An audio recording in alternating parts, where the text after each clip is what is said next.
Who is Satoshi Nakamoto? Satoshi Nakamoto is a pseudonym used by the creator or creators of Bitcoin. A lot of people in crypto like to speculate who it could be, or if it was actually a group of people. And in an extremely long 4.5-hour podcast on Robert Breedlove's What is Money show, he interviewed Dr. Jack Kruse, who had a pretty interesting borderline conspiracy theory that sheds light on a lot of history we may not be aware of, while also making a convincing argument for Bitcoin's age-old question. Check it out. I have to ask you, given that Bitcoin is this meta solution to so many problems, you have a very interesting take that I've heard you unpack on the identity of Satoshi Nakamoto.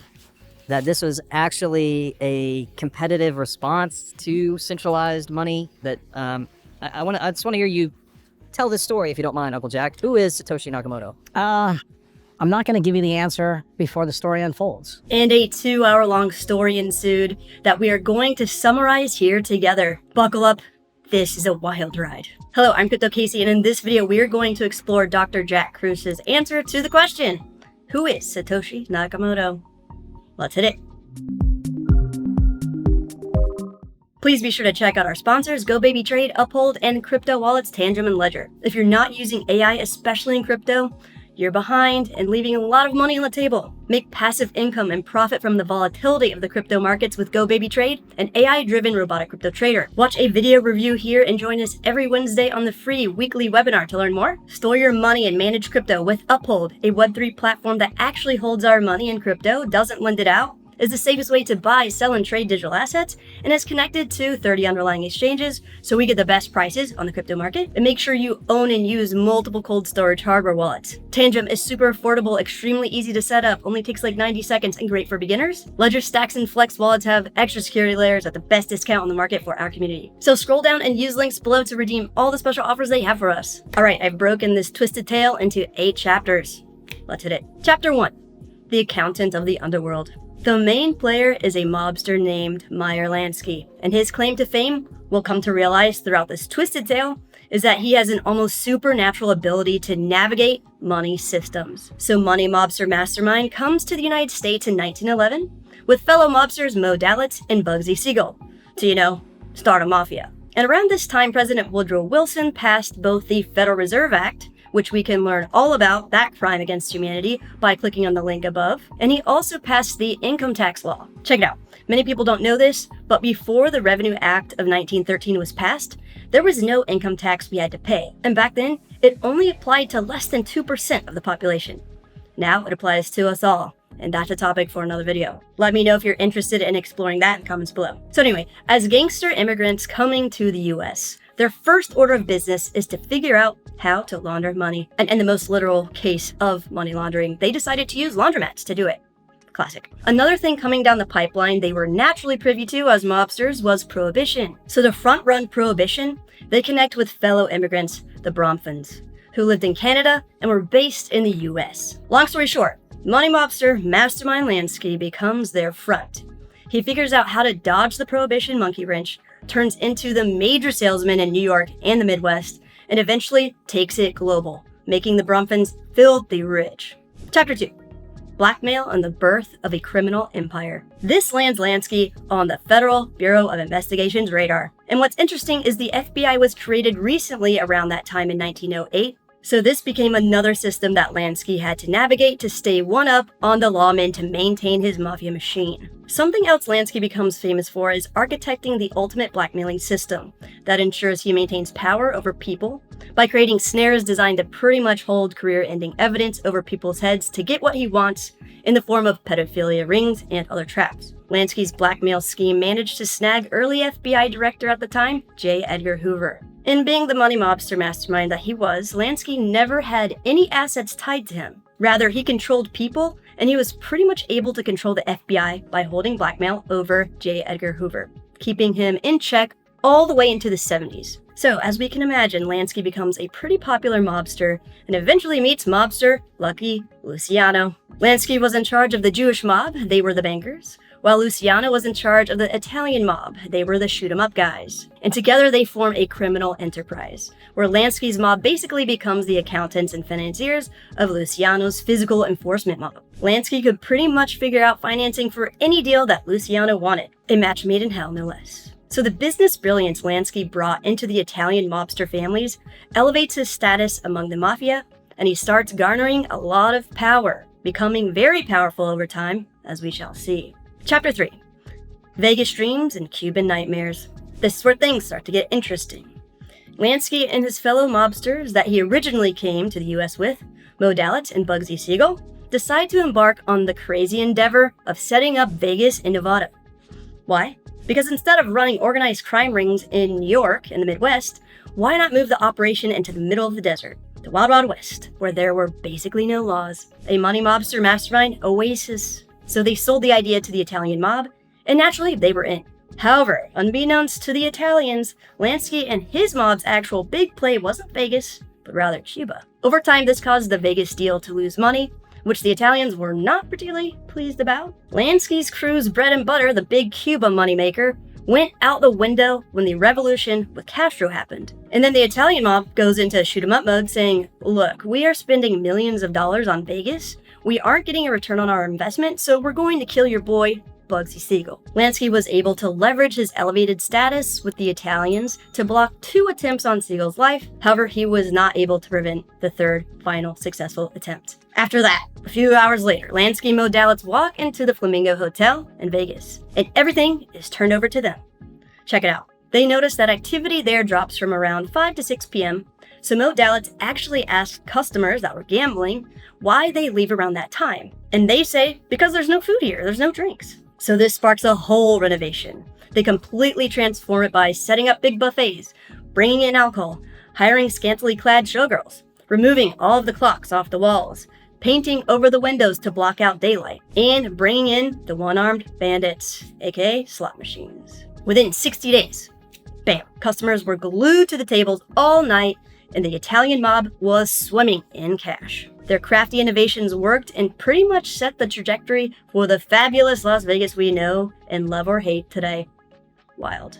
Chapter 4. From mobster to military mastermind. So from Vegas rockstar, Lansky soon becomes the rock star of the industrial military complex, starting with the Manhattan Project, the top secret plan to build the atomic bomb. This kicked off in 1942 in the Empire State Building after Albert Einstein sent a letter to President Franklin Delano Roosevelt warning that the Nazis were racing to build a bomb first. So General Leslie Groves is put in charge of leading the biggest engineering project in the history of the world. Einstein tells him which scientists to recruit from Europe to make it happen, and Groves sends 2 guys FDR hooks him up with, John Foster Dulles and Allen Dulles, to snag these scientists before the Nazis do, aka Operation Paperclip. So World War II starts. The US gets annihilated at Pearl Harbor, and although the US won the Battle of Midway, it lost a ton of its Pacific force. So with military forces fighting the Nazis in Europe, the United States military was spread thin. So when FDR hears that U-boat scientists and spies are sneaking into New York Harbor to figure out why General Groves hired European scientists, Groves realizes the US can't defend the docks, and comes up with a brilliant idea. Check it out. All the people that controlled the docks at the time were tied to the mob. So he suggested that FDR authorize bringing in the mob to defend New York Harbor. FDR approves the plan, and our mobster mastermind Lansky is brought into the mix. FDR tells Lansky that he wants his help patrolling the docks on the Brooklyn Navy Yards, and he agrees under one condition: let Lucky Luciano out of prison so they can run their business together. Just like that, Luciano is free, and in the first month of the mob patrolling the docks, they find 19 spies, kill 18 of them, and keep 1 guy. His name was Kurt Plotner, and he tells Lansky this whole convoluted story which basically makes him realize that the royal family and Rothschilds have this whole crazy plan set to execute. So Lansky tells FDR, people in the US military, and strategically decides to tell the Israeli Defense Forces, who later become the Mossad, the same information as the Americans. So Lansky became a rock star. And believe it or not, this is where the seeds of something massive get planted. Something that'll eventually lead the Bitcoin? So Lansky is now a legend, navigating money, outsmarting the FBI, and even helping win the war. And the story doesn't end there. Buckle up, because things are about to get even crazier with military coups, shadow governments, and the birth of Bitcoin. First, any Bitcoin and other cryptocurrencies or digital assets you're accumulating over the long term, make sure you are transferring them off of exchanges to hold securely on multiple cold storage hardware wallets. Do not keep all your eggs in one basket with this new cutting-edge technology. Tantrum is a set of 3 cards that work just like having a set of 3 house keys or car keys that function as backups. It's by far the easiest crypto wallet on the market to set up, takes only like 90 seconds, great for beginners, and they offer the first wearable crypto wallet, the sleek, stylish Tantrum Ring. And Ledger offers premium crypto hardware wallet options like the Ledger Stacks and Flex devices with extra security layers. They are the first of their kind as a new crypto wallet category, which is a secure touchscreen, featuring a full keyboard and keypad, making it super user-friendly. They always offer the best discounts on the market, especially for our community, so scroll down and use links below to redeem all the special offers they have for us. Chapter 5, the $3 million heist, and the first military coup. After the war back in Cuba, things blow up between Castro and the mob when Castro nationalizes the casinos, causing the mob to lose money. So Lansky walks into a casino in Havana the day before the revolution and takes $3 million out. The FBI and CIA know about it. However, they're no match for the money Mobster Mastermind. So of course, the money was never traced or found. There was speculation it went to build up Vegas, but there was no data trail to it. Though there was a data trail to a lawyer in Florida named Ira Malnick. Malnick is a very powerful guy, also works closely with the Italian and Jewish mobs, but the opposite of Lansky in that he flaunts his money, while Lansky, of course, hid his wealth and never had anything tied to him. Moving right along, stick with me here, we're getting to the good stuff.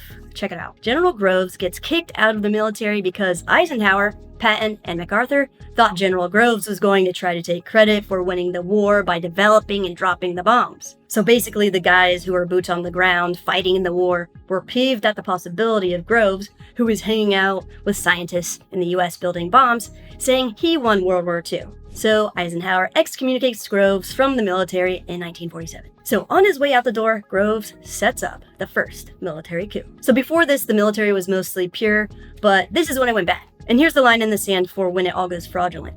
FDR's 4th election. Here's why. FDR's vice president for his first 3 terms was a guy named Henry Wallace. Think of him as the Bernie Sanders of his day. In 1942, Wallace gives this speech about the future of America being for the common man after the war. Meanwhile, Groves is neck deep in the Manhattan Project building bombs, and he's like, nope, that's not my vision. My vision is a strong military. So by FDR's 4th term, his polio is getting so bad that Groves knows he's not going to make it. So he goes to the most powerful guy in the US Senate at the time, Jimmy Burns from South Carolina. Fun fact, Burns is the only person in US history to have been Secretary of State, a senator, and a House representative. No one else had held all 3 positions. So Burns pulls some strings and gets the DNC to ditch Wallace and install a no-name, controllable candidate, Harry Truman, a senator from Missouri. So in December of '44, the DNC gets hijacked by Burns. Henry Wallace is leading the first 3 ballots, but overnight, they flip everything with backdoor deals in Chicago, and Truman's in. Why? Because Groves knows he can control Truman. And here's the kicker. When Groves gets tossed out of the military, he makes sure Truman puts the National Security Act in place. And that's what birthed the CIA, packed with all of Groves' buddies, George Kennan, Wild Bill Donovan, and the Dulles brothers. Wild. Chapter 6, Shadow Governments and the Rise of DARPA. At this time, the CIA wasn't fully running the country.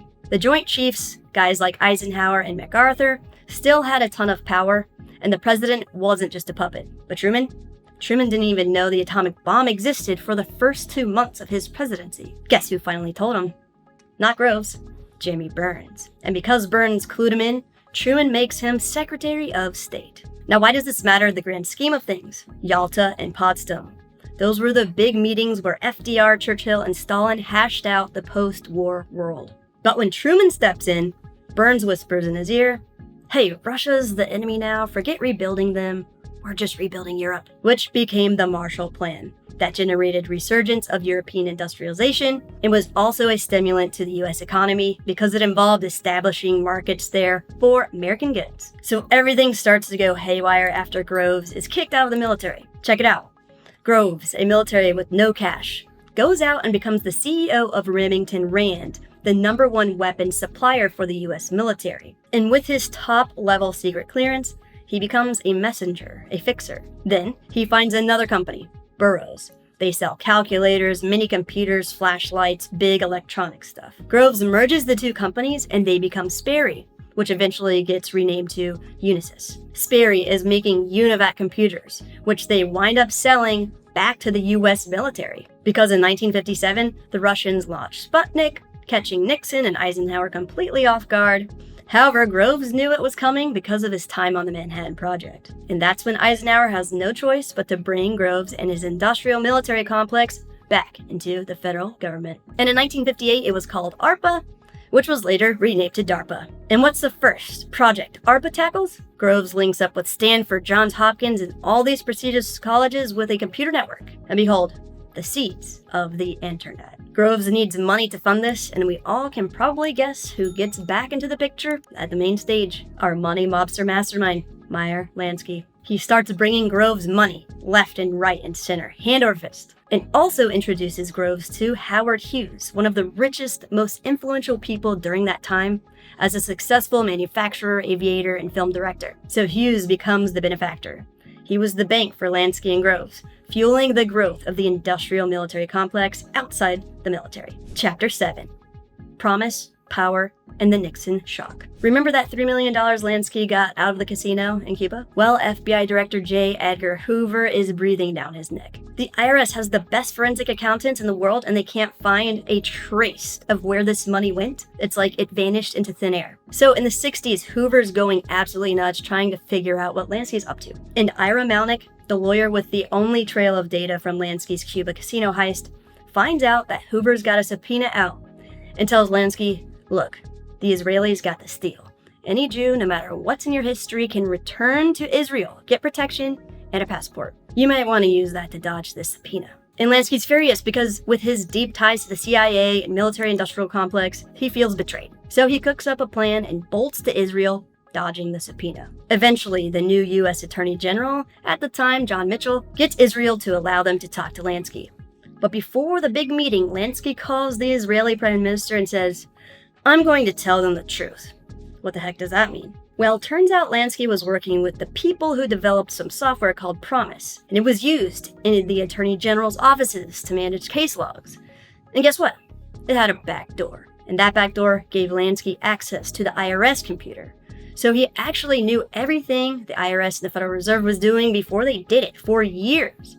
In fact, PROMIS was used in just about every major government system around the world at the time. So he goes into the meeting and tells them the truth, that he's been watching every move the IRS and Federal Reserve had been making for the last 20 years and knew everything they were going to do before they did it. Pretty much revealing how their money has been corrupted and they don't have any control over it anymore. So in 1971, we get the Nixon shock because the Federal Reserve now realizes they need a new money system without a backdoor. However, going off the gold standard didn't solve the problem because Lansky already knew everything from being ahead of the game and could expose their shell game to the world at any time. So he tells them, you need to computerize your money. And Lansky doesn't expose the fraud. Instead, holds it over their head as a form of blackmail to maintain control over them. Alright, one more chapter left. The big finale is upon us. Let's wrap this puppy up. First, instead of buying a coin low to hopefully sell to someone else for a profit, start gaining with Go Baby Trade, an AI-enhanced robotic crypto trader that in my experience has performed like a set it and forget it investment strategy, generating passive income pretty much every day. And after using it for over a year now, I've made more profit with this thing and this market cycle than researching and choosing cryptos to try to buy low and sell high later, especially when trying to throw some cash at recently created meme coins. And more recently, I discovered we can actually use it to implement the best DCA, or dollar cost averaging strategy, for getting into Bitcoin positions or other cryptocurrencies we are interested in building larger long-term positions in, which we will cover together in another video. Tons of y'all have been absolutely loving Go Baby Trade since we first explored it several months ago now, so definitely take 1 hour out of your life to join us on the free weekly webinar every Wednesday to learn more. Chapter 8.